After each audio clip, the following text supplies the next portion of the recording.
विष्णु प्रिया लक्ष्मी जी के वक्ष स्थल से प्रादुर्भूत हुआ बिल वृक्ष। लक्ष्म्यास्तन्नता उत्पन्नं महादेवस्य च प्रियं बिलवृक्षं प्रवक्ष्यामि बिल्वत्रं शिवापंजनम। अर्थात बेलपत्र महालक्ष्मी जी के वक्ष स्थल से उत्पन्न हुआ है। यह महादेव जी को प्रिय है। बृहद धर्म पुराण में बिल वृक्ष की उत्पत्ति संबंधी कथा के अनुसार बिल वृक्ष की उत्पत्ति लक्ष्मी जी द्वारा स्तन काटकर चढ़ाने से हुई। नमस्कार, आप सभी भाई बहनों का मेरे इस चैनल में ढेर सारा स्वागत है। तो आइए जानते हैं कि बिल वृक्ष की उत्पत्ति कैसे हुई। लक्ष्मी जी ने भगवान विष्णु को पति रूप में प्रकट करने के लिए भगवान शिव जी का घोर तप किया। अंत में लक्ष्मी जी नमः शिवाय इस पंचाक्षर मंत्र का एक सहस्त्र कमल पुष्प द्वारा शिवजी जी का पूजन कर रही थी। तब शिवजी ने उनकी परीक्षा करने के लिए एक कमल पुष्प चुरा लिया। भगवान विष्णु ने जब एक सहस्त्र पुष्पों से शिवजी की अर्चना की थी, उस समय भी भगवान शिवजी ने एक कमल चुरा लिया था। लक्ष्मी जी ने एक कमल पुष्प कम होने पर अपना बायां वक्ष स्थल काटकर शिवजी पर चढ़ा दिया, क्योंकि स्तन की उपमा कमल से की जाती है। जब लक्ष्मी जी अपना दायां वक्ष स्थल भी काटने को उद्यत हुई, तब शिवजी जी प्रकट हो गए और लक्ष्मी जी से बोले, तुम ऐसा मत करो, तुम समुद्र तनया हो। भगवान शिव आदि शल्य चिकित्सक हैं। उन्होंने गणेश जी को हाथी का और दक्ष प्रजापति को बकरे का मुख लगाया था। अतः शिव कृपा से लक्ष्मी जी का बायां स्तन ज्यों का त्यों लग गया। शिवजी ने लक्ष्मी जी को वर देते हुए कहा, समुद्र तनय, तुम्हारा मनोरथ पूर्ण होगा। भगवान विष्णु तुम्हारा वरण करेंगे। लक्ष्मी जी ने कटे हुए स्तन को पृथ्वी में गाड़ दिया, जिससे एक वृक्ष उत्पन्न हुआ, जिसके पत्तों से 3 दल व गोल फल लगता है। विल्लव फल को ब्रह्मा, विष्णु व महेश भी ना पहचान सके। यह वृक्ष व इसका फल ब्रह्मा जी की सृष्टि से परे है। वैशाख शुक्ल पक्ष की तृतीया, अक्षय तृतीया को विल्लव वृक्ष की उत्पत्ति हुई थी। भगवान शिव ने प्रसन्न होकर लक्ष्मी जी से कहा कि बिल वृक्ष तुम्हारी भक्ति का प्रतीक होगा। यह वृक्ष मुझे व लक्ष्मी जी को अत्यंत प्रिय होगा।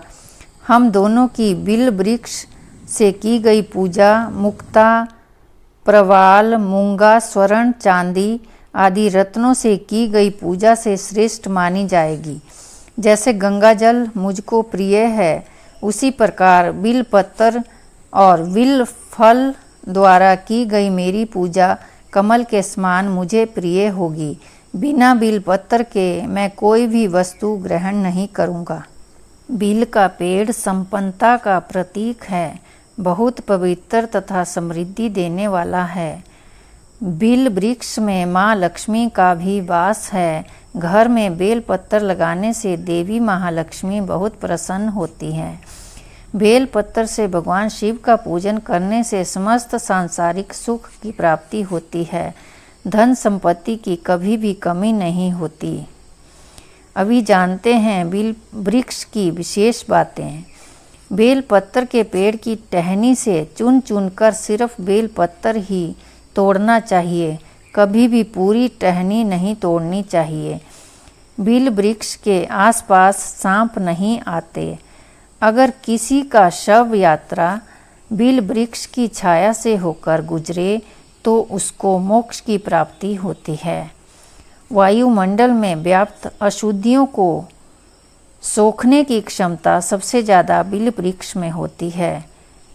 4, 5, 6 या 7 पत्तों वाली बिल पत्र पाने वाला परम भाग्यशाली और शिव को अर्पण करने से अनंत गुना फल मिलता है। बेल वृक्ष को काटने से वंश का नाश होता है और बेल वृक्ष लगाने से वंश की वृद्धि होती है। सुबह शाम बेल वृक्ष के दर्शन मात्र से पापों का नाश होता है। बेल वृक्ष को सींचने से पितृ तृप्त होते हैं। बेल वृक्ष और सफ़ेद आक को जोड़े से लगाने पर अटूट लक्ष्मी की प्राप्ति होती है। बेल पत्र और ताम्र धातु के एक विशेष प्रयोग से ऋषि मुनि स्वर्ग धातु आदि का उत्पादन करते थे। जीवन में सिर्फ एक बार, और वो भी यदि भूल से भी शिवलिंग पर बेल पत्र चढ़ा दिया हो तो उसके सारे पाप मुक्त हो जाते हैं। बेल वृक्ष का रोपण, पोषण और संवर्धन करने से महादेव से साक्षात्कार करने का अवश्य लाभ मिलता है। बेल पत्र को कभी भी चतुर्थी, अष्टमी, नवमी, द्वादशी, चतुर्दशी, अमावस्या, पूर्णिमा, संक्रांति और सोमवार को तथा दोपहर के बाद कभी नहीं तोड़ना चाहिए। इन तिथियों को बेलपत्र तोड़ने से भगवान शिवजी नाराज हो जाते हैं, इसलिए कभी भी इन तिथियों को बेलपत्र नहीं तोड़ना चाहिए। शास्त्रों में कहा गया है कि यदि बेलपत्र ना मिले तो पुराना बेलपत्र ही धोकर चढ़ा लेना चाहिए। बेलपत्र तोड़ने से पहले और बाद में वृक्ष को मन ही मन प्रणाम कर लेना चाहिए। महादेव को बेलपत्र हमेशा उल्टा अर्पित करना चाहिए, यानी पत्ते का चिकना भाग शिवलिंग के ऊपर रहना चाहिए। बेलपत्र में चक्र और वज्र नहीं होना चाहिए। बेलपत्र 3 से लेकर 11 दलों तक के होते हैं। ये जितने अधिक पत्तर के हों उतने ही उत्तम माने जाते हैं। अगर बेलपत्र उपलब्ध ना हो तो बेल के वृक्ष के दर्शन ही कर लेना चाहिए, उससे भी पाप ताप नष्ट हो जाते हैं। शिवलिंग पर दूसरे के चढ़ाए बेलपत्र की उपेक्षा या अनादर कभी नहीं करना चाहिए। तो ये कुछ जानकारी थी बिल्व वृक्ष के बारे में। आप सभी को ये जानकारी कैसे लगी कमेंट बॉक्स में ओम नमो शिवाय ज़रूर लिखें।